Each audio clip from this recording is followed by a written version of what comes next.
go.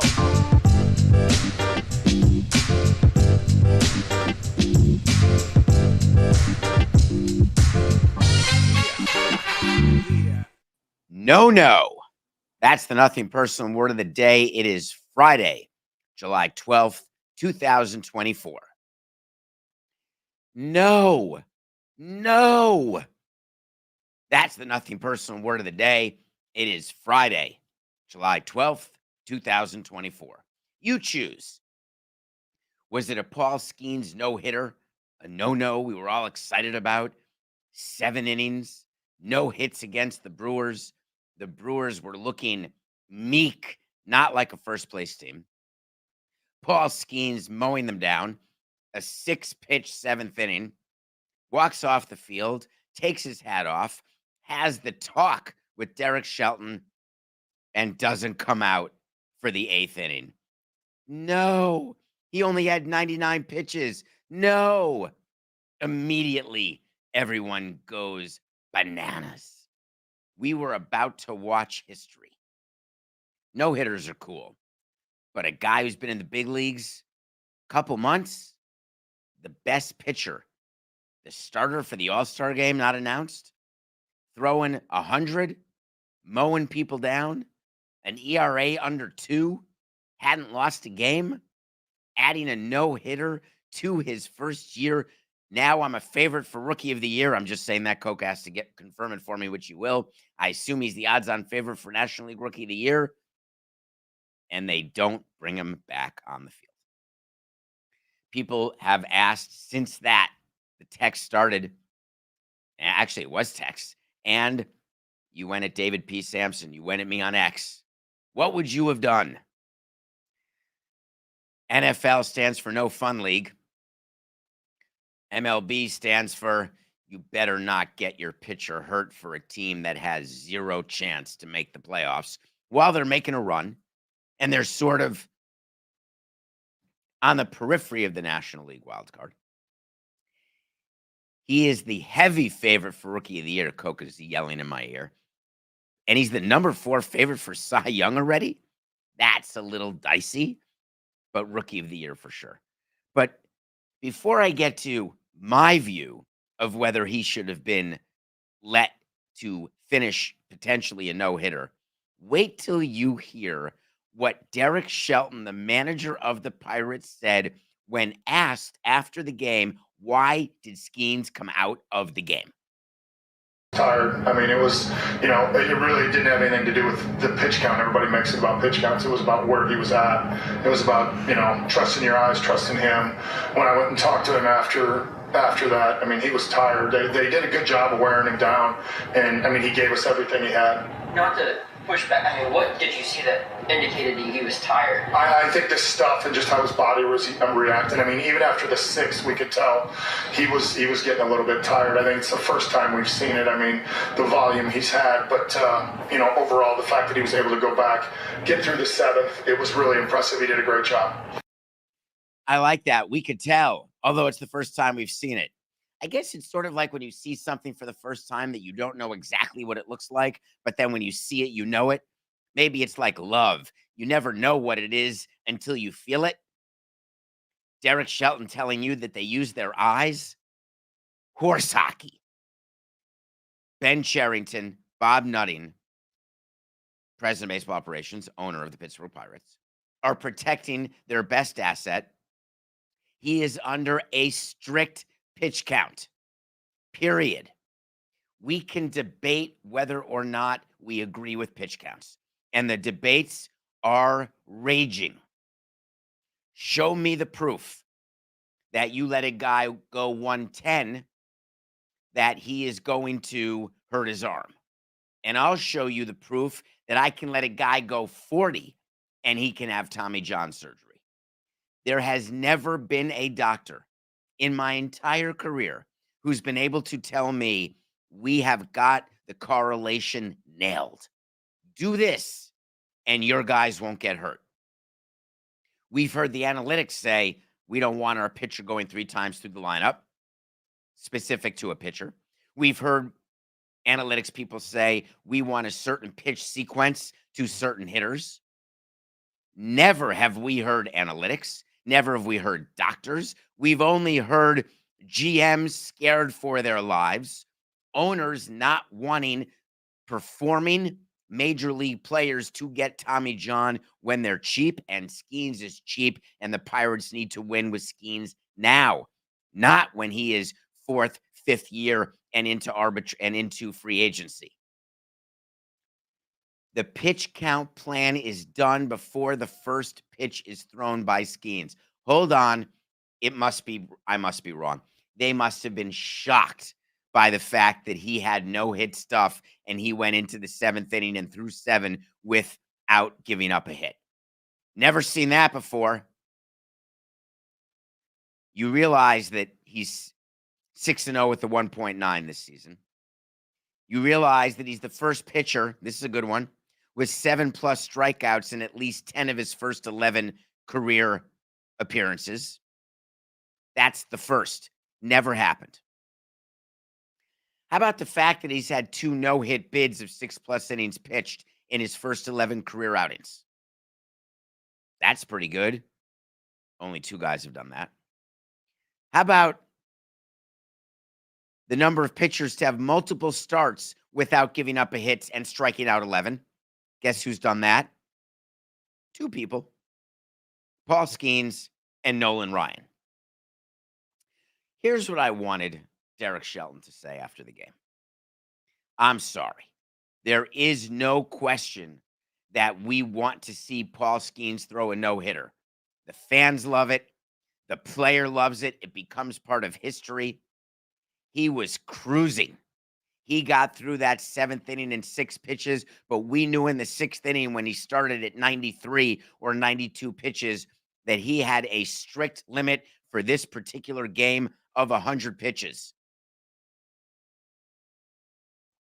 He told you that pitch count had nothing to do with it. He was exhausted. Let's go to the videotape. Not the video. That's such a Wonderwolf comment. Paul Skenes after the game. What did he have to say? Yeah, definitely wanted to finish it. You know, throwing every 6 days, 5 days, whatever it is now. Definitely understand that side of it. Coca, can you pull up the video, if you don't mind, of Paul Skenes saying, man, I was tired. I was scuffling. I was laboring through those first 7. Do you have that? We can wait. Plenty of time. It's a Friday. 8 minutes after the hour. 8 minutes after 10 if you're on DraftKings. 8 minutes after 8 if you're live on the Nothing Personal with David Samson YouTube channel. Or you're just listening at whatever time you want. And we appreciate that. I'll just wait quietly, calmly, on a Friday. Nada. Zero. Zilch. There is no video of Paul Skenes saying, oi, I'm fatigued. I'm exhausted. I couldn't have thrown another pitch. Derek, thank you so much. It's so meaningful to me that you saved me because the way I was feeling, I was going to get rocked in the 8th inning. Give me a break. Own it. Stop insulting us. What would I have done? There is 0 chance that I would have let him continue as the GM. As the president of the team, I'm starting to collect items. I'm getting ready to sell ticket stubs. I'm getting ready to have him sign tickets and bases and balls. And we're going to have another no-hitter in our franchise. And we're going to add him to the no-hit suite at Marlins Park. We're getting jacked up. The fans are excited. We're going to be the lead story on SportsCenter, on CBS. We're going to be talked about on the Levitard show. This is going to be major. Of course I want the no-hitter. Want to know a little secret? Just a tiny, teensy secret.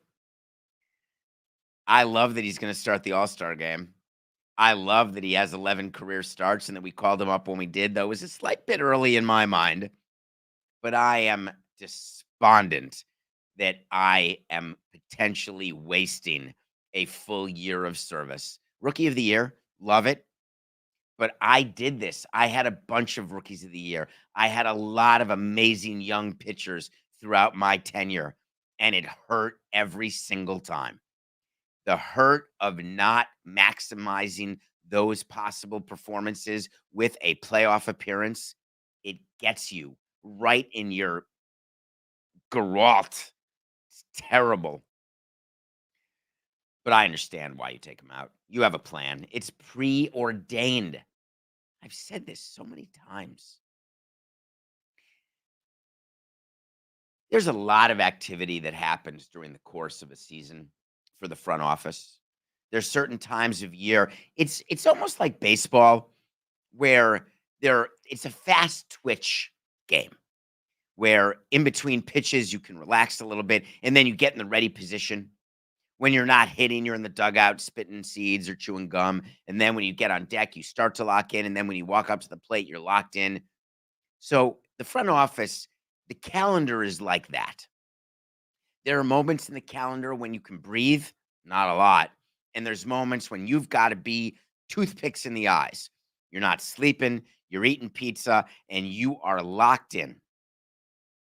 When you are 18 days from the trade deadline, you're locked in. When you're 2 days from the amateur Rule 4 draft, that's the college and high school players from the States, you're locked in. The amateur draft is this Sunday, July 14th. The Guardians have the first pick. They're saying it's happening in Arlington, but it's not. There won't be one GM in Arlington for the All-Star game. The only reason why MLB was able to move the All-Star game 4/8/69. The only reason MLB was able to move the draft to the site of the All-Star game since 2021 is that the All-Star game used to be attended by GMs, but not anymore because now they're in contact all the time, so they don't need that point of togetherness like in the World Series. And so no GMs go to the draft because all GMs are in their particular draft room. Notice I'm not going to call it a war room. It's a draft room. It's not a war. It's a draft of 18-year-olds, sometimes 21, sometimes 22, mostly 18 and 21. Once in a while, 17. We said yesterday that Brian Cashman was in Tampa preparing for the draft. He is not preparing to fly to Arlington. He will be in Tampa in the Yankees draft room. With 2 days left into the draft, the GM has to spend about 70% of his time in the draft room going through the board, setting it up for the final time, having last-minute talks with agents, family, coaches. The other 30% of the time is split 50-50, which means 15% of the time they're focused on the major league club, what they're doing that particular night, transactions, injuries, call-ups, things that have to happen during the course of a game.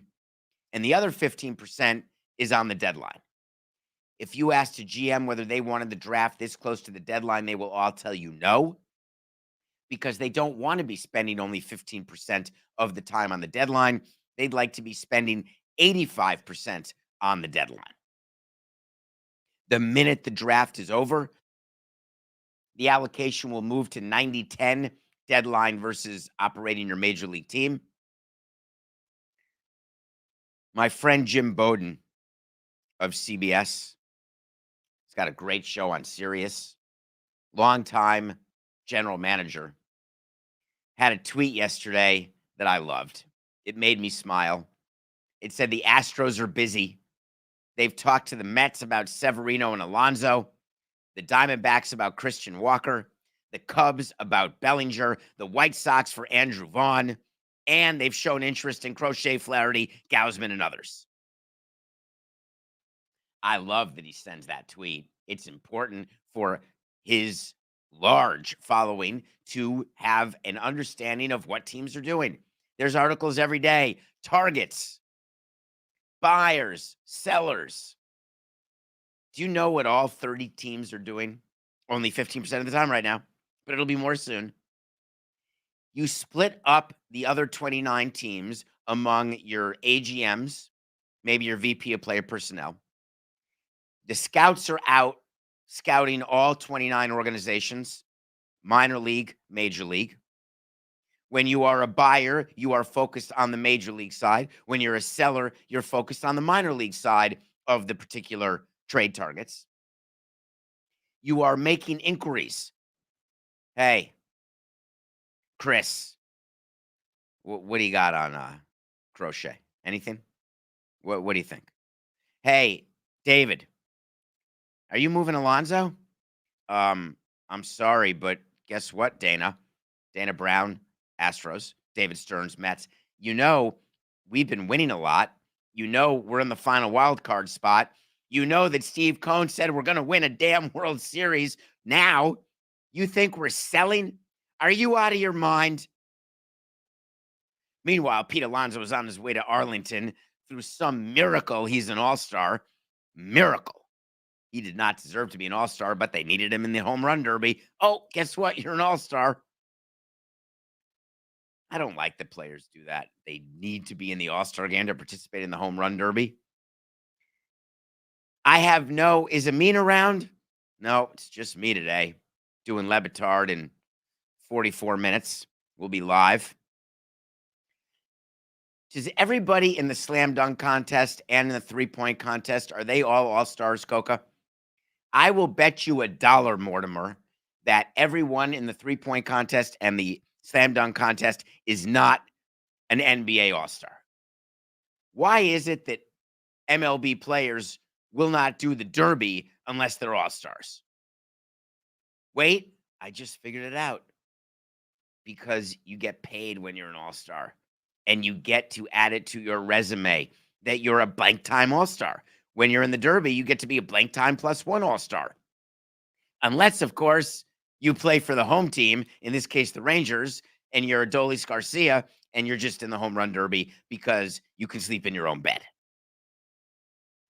So the reason why I enjoyed the tweet particularly is that we call on everybody, always.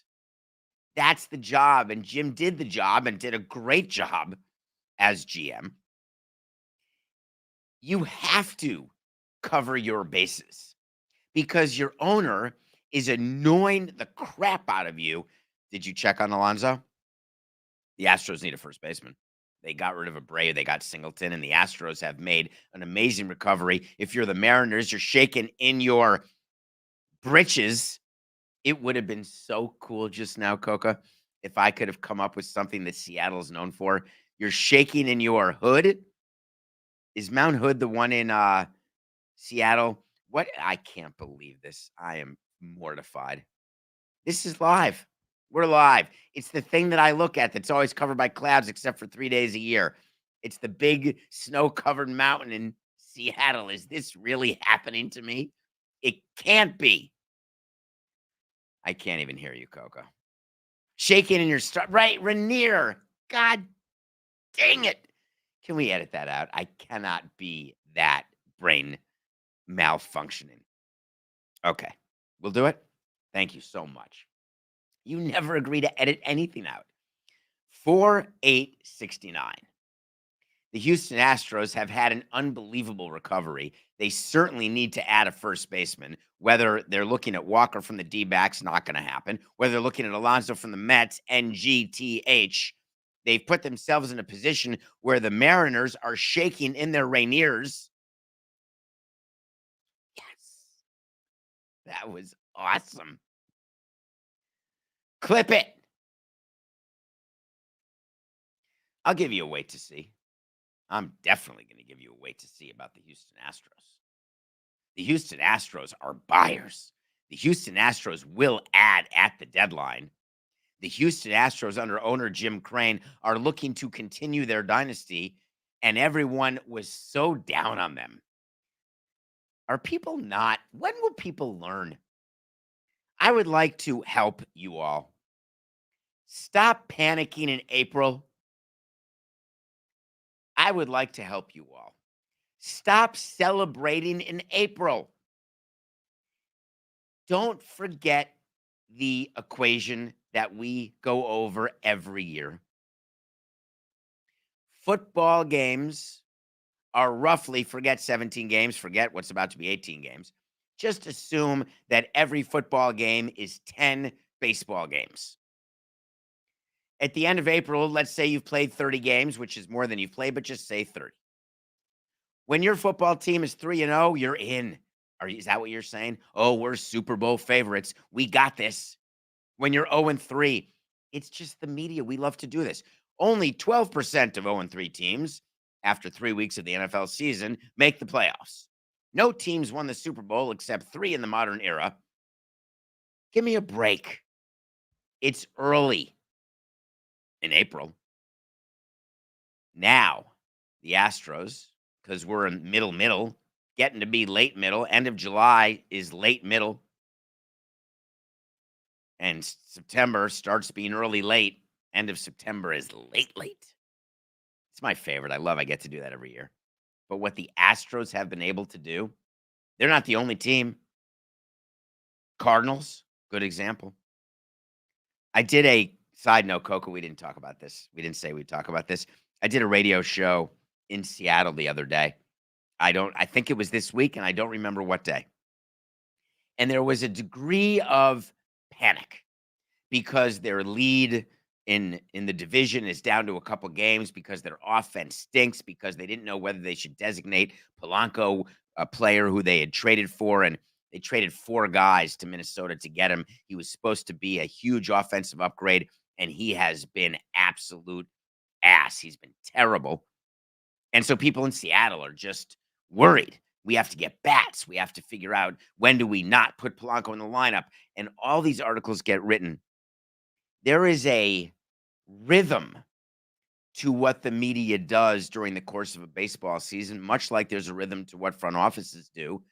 And it's all meant to play into your rhythm as a fan. It's meant to either panic you, comfort you, concern you, bolster you, help you, educate you, manipulate you. This is the time of year when you have to be strong. You have to look at all the tweets from people. You have to look at all of the insiders who are coming out. Oh, we've got word that Jazz, 1 or 2 teams are in on Jazz. We know that Jazz is being traded. And I am not impugning insiders like Ken Rosenthal. Those guys are dialed in, locked in. They don't sleep. They get the calls and they're calling out. This is when we would call on insiders during the deadline. Hey, what are you hearing about John Cocktoaston? Well, I think you got 4 teams looking at him. All right, well, let me tell you this. We are definitely looking to trade Dr. Rosen. There's a lot of give and take. Do people think insiders are just insiders because they read stuff? Insiders are insiders because they have relationships and they get information. Or sometimes you get manipulated with bad information, and then your name is Coca, and then your name is the insider who did the whole Hurley thing with the Lakers. Whatever. Whoosh. Hi, my name is David Samson. How would I forget Woj? Because I had Shams in the brain because I just saw a video. I had a tough night last night. I've been in Miami since Sunday. Been sitting in with Dominique and Pablo. Today it's just me in the shipping container. And it's been a long week, but I feel great. Feel lucky to be here. But I had one of those nights, Coco, where I did not sleep. And one of the videos I saw was of Obama giving the high fives when he met the Team USA, and then Kamala Harris. And I'd watched the press conference with Biden yesterday. And then I saw Shams was in something, getting some sort of high five or something from LeBron. And it just got me thinking, what a grind to be an insider. And right now, around the deadline, it's the number 1 most tiring time. Well, they may say the winter meetings is, but it shouldn't be, because there's way less activity at the winter meetings than there is at the deadline.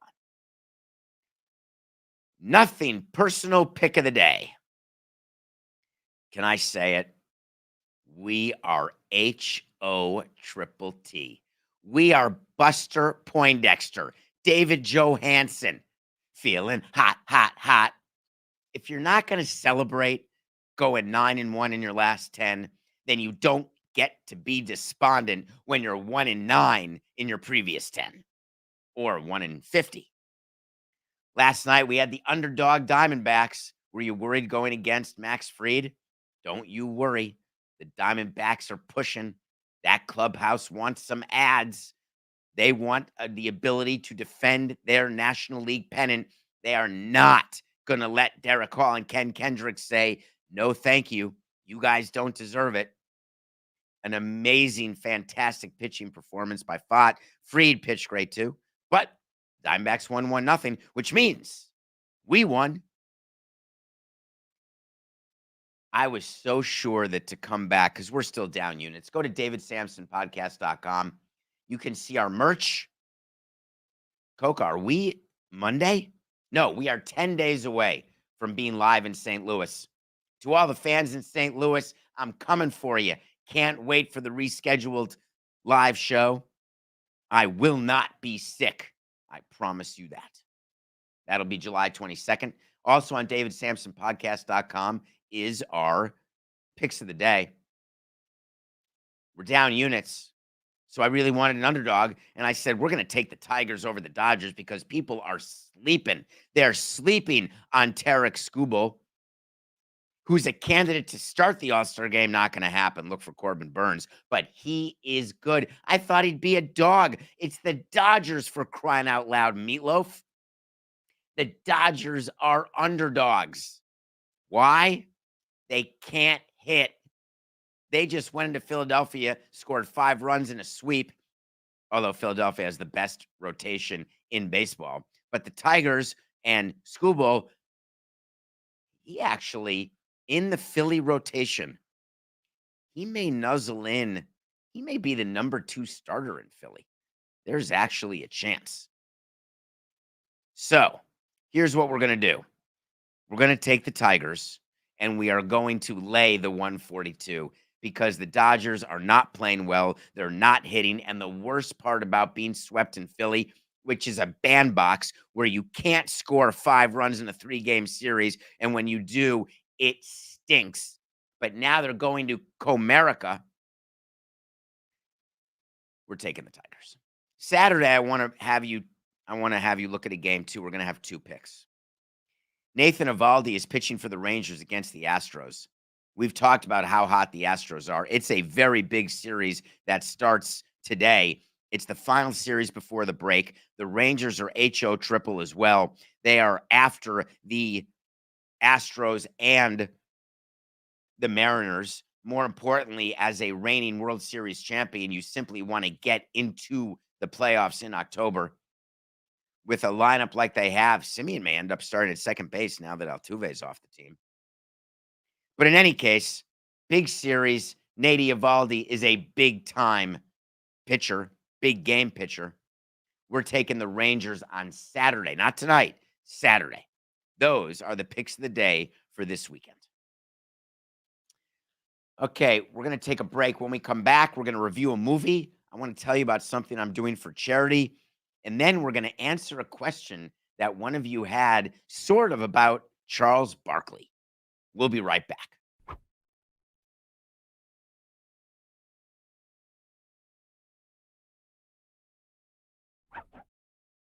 Welcome back to Nothing Personal. It's David Samson. Matthew Coca, we're here with you 5 days a week. 5 days a week. I watched a movie. You cannot imagine what I was watching. I hadn't heard of it. It's called The Bikeriders. Bikeriders is available for, I purchased it or I rented it. I can't remember what. I did not see it in the theater. It stars, are we still on, Coca? Do you hear me okay? Everything good? Are we good? Okay, good. Thank you. Jodie Comer, Austin Butler, Tom Hardy, Michael Shannon. What a cast. It's about a motorcycle gang. You'd think that I'd have no interest in a motorcycle gang. I came, and I'm a Milwaukeean. I came this close after watching the Bikeriders to thinking, maybe I'll ride a motorcycle. And it happened to have been in my mind. This is a little side note. You know, the choppers, I don't think a 65-incher can do a chopper. I guess the seat would have to be super high, and then your arms would get super tired. But you hold a motorcycle like that? I was thinking of maybe if you're listening to this, then you don't know, but I was thinking about it. So this guy joined this gang as he was cataloging it, really. It's based on a true story. And he took pictures and did interviews. It's fantastic. Jodie Comer, who you may know from Killing Eve. Austin Butler, you may know as the Oscar nominee from Elvis. Tom Hardy is the founder and leader of the gang. I don't know how to suggest it any more highly than I am right now. It is worth your $19.99. If you want to wait for it to be free streaming, wait, even though you're paying a monthly fee, but please watch it. I want to take 2 minutes here, if you don't mind, to mention something that I'm doing for the Bridgehampton Child Care Center. This is I can't really tell you what I'm doing here, except to say I have donated. There we go. Thank you so much. There's a QR code on the screen if you're watching this on the Nothing Personal with David Samson YouTube channel. If you hit that QR code right there, you will have a link. I have donated a pitch lunch, which means I will buy you lunch, alcohol included. And you can pitch me or just hang out with me or pitch me any idea you have. And it's all for charity to raise money for underprivileged kids on the East End of Long Island. And you may associate the Hamptons with the White Party and Michael Rubin and money. There are the overwhelming majority of people in the Hamptons on the East End are underprivileged and underserved children and families. And the Bridgehampton Child Care Center has programs and takes care of these kids. And I'm raising money for it. So the bidding ends on July 17th, but please use the QR code on the screen, or you can go on Charity Buzz and search David Samson, or go to the website, Bridgehampton Child Care Center. I don't have the exact website. And let's have lunch. It'll either be in New York, in the city. It could be in the Hamptons. Maybe it could be where we do a live show. Thank you for that. Thank you, Coca. All right, play me some music. You know what I want? I want to talk to Samson. So you want to talk to Samson. After a week like this, I can't wait to watch Half Baked on the flight back up north today. There's a chance I'll be 64, 69th baked. There's a character in the movie, if you haven't seen it, named Samson. Just ask me a question. And there's so many coming in, Coca, I don't know how to keep track, but I try. DavidSamsonPodcast.com, David P. Samson on X, David P. Samson on Instagram.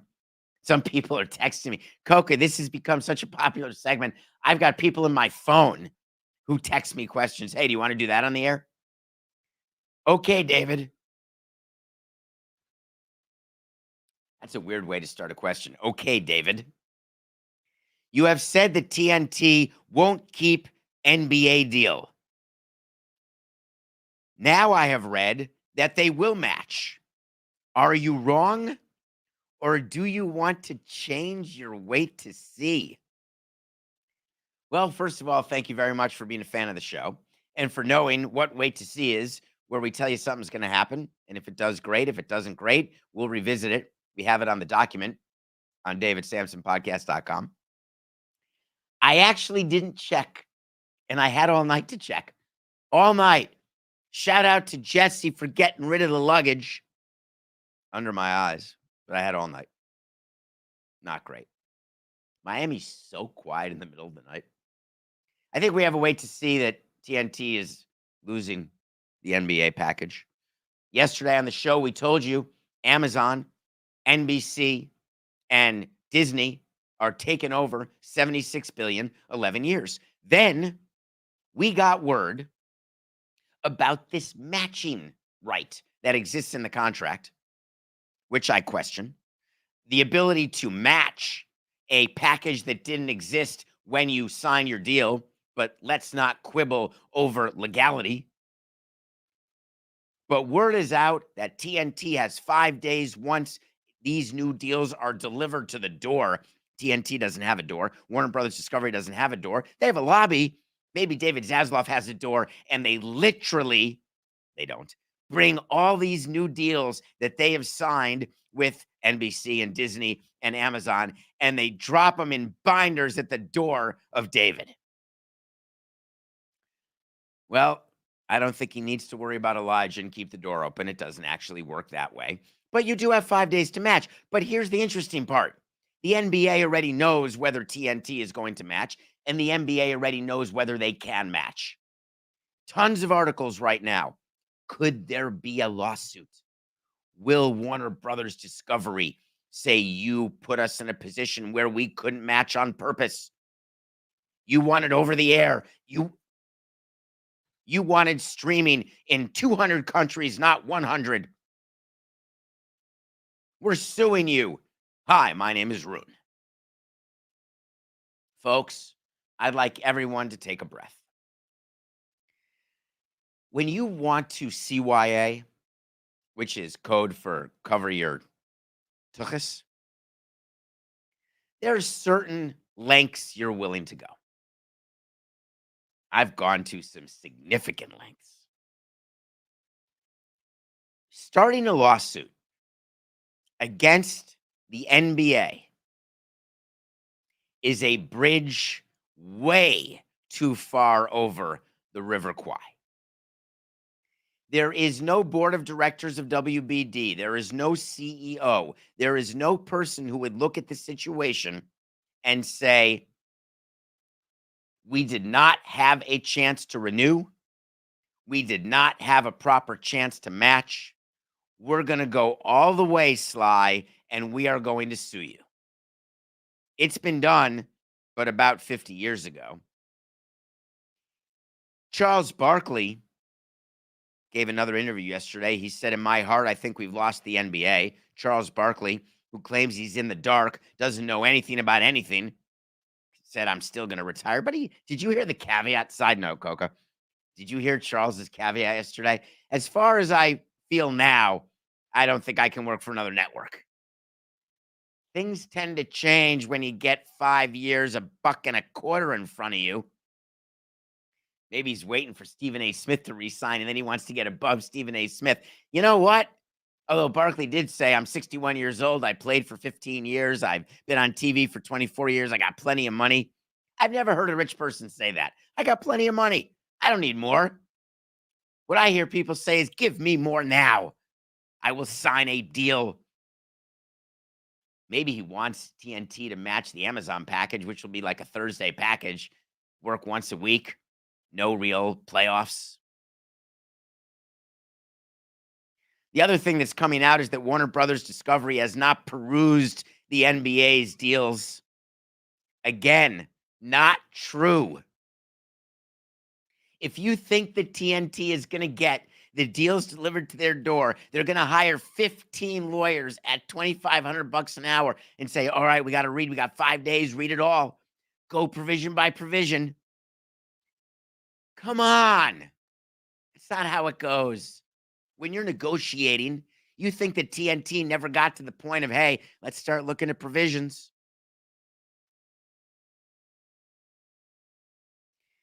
There's rumors that Warner Brothers, they're not going to match NBC's deal because they said NBC's overpaid. That's what you do when you're not going to keep something. When you don't keep a player, you say, hey, that player got overpaid. Why would I overpay him? Hey, fan base, you're welcome. And as fans and consumers of the NBA, do you give a tinker's damn whether it's on TNT or NBC or Amazon? Oh, yes. I don't want to pay more than I already pay. I don't want to lose Shaq or Charles or Kenny or Ernie. I'll be so sad. Give me a break. You're going to be just fine. I promise you. Yes, TNT is not keeping the deal. I said it. I mean it. They are not matching the Amazon package. They are not matching the NBC package, which they have already told you they're not matching because they said it was an overpay. Hi, shareholders, board of directors. My name is David Zasloff. I don't care about my job. We're going to match a deal that we already publicly said was an overpay. There's under zero scenario they can match the Disney side. So now we're down to Amazon. They know they can't match the Amazon, and they know they can't win a lawsuit. They can't even win in the court of public opinion. Forget the actual legal system. Hi, board of directors. It would be very important for you to set aside about $15 million because we want to save face. Please, everyone stay calm.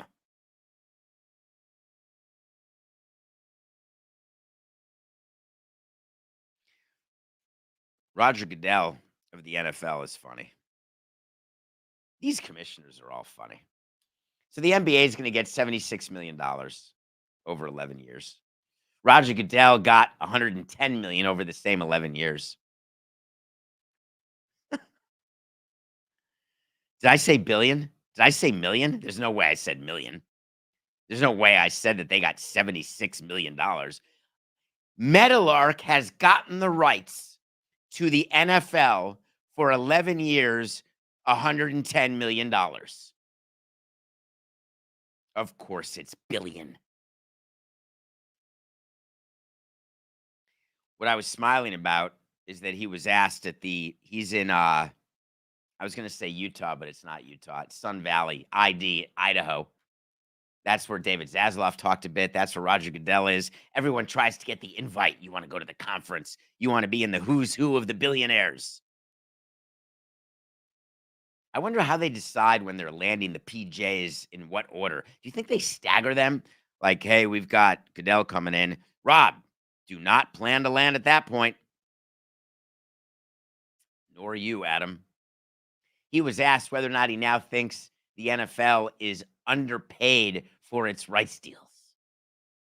I smiled at that because it gave Roger Goodell an opportunity to do something that's awesome. He got to talk about the Paramount Skydance merger. The Paramount Skydance merger is something that has been announced. We talked about it, I want to say last week. Maybe it was this week. I actually can't remember at what point we did it. But Roger Goodell went forward and said, we're going to take a look at that merger. We're going to take a look at that deal and see whether or not we actually have cause to maybe reopen it. He said, obviously, we want to be paid fairly, but for us, it's about reaching fans, being on a free platform. CBS, like we are, allows our fans to see, and I think that's what led to the great, not only popularity of the league, but obviously the great ratings. Obviously, when you are on one of the big networks, you get better ratings than when you're on a cable network or when you're streaming. But the ratings, as John Skipper said on Sporting Class, is not what's correlated to the deals. The fact that people are asking Roger Goodell whether he is overpaid or underpaid makes me laugh. And the fact that Roger Goodell thinks that he has some say in the merger of Paramount and Skydance makes me laugh even further. One of the things I focus on when I'm in a studio, and the people at Meadowlark, shout out to them. What a great week in Miami. They have kept it extra cold for me. I like cold. I don't want to schwitz during a show. I want people in sweatshirts and blankets. I want it 62 degrees. There has been a lot written about what's going on in Las Vegas and Sacramento. And it had been a couple of weeks, maybe more, since I've talked about the Oakland A's. I wanted to finish this week on a team's relocation and on the absolute mess that still exists with Oakland. You've read that Las Vegas is having the largest stretch of heat in the history of their city. 6 straight days of a $115 at Harry Reid International Airport. Yes, that's 115 degrees. Meanwhile, Sacramento, not that much cooler. We are waiting for a draft of next year's schedule. in MLB. One of my favorite things is getting next year's schedule when your team stinks because it gets you excited about next year. Start planning your giveaways and looking at matchups, which teams you have on weekends, setting game times. MLB's schedule is delayed. They can't quite figure out what to do in Sacramento, where the minor league team for the Giants, the AAA team, has to play 70 games, and the major league team, the A's, the Sacramento A's, have to play 80 games. There are myriad rules about when games have to be played, what time of day. And you'll notice when you look at the schedule this year, and it's been going on for a couple years now, there are a bunch of afternoon games. Guess what? Sacramento doesn't have a roof. Sacramento is HO triple, and they play on turf. The reason why they're having turf is you can't take care of grass when you're playing on it every day, and there's going to be games every single day because you've got two teams sharing the field. I'm not even discussing the fact that Sacramento has not done the renovations required to make it major league ready, the facilities, the clubhouses, all the things that the players care about. Not even talking about that. Talking about the reality of what it is to have the A's in Sacramento.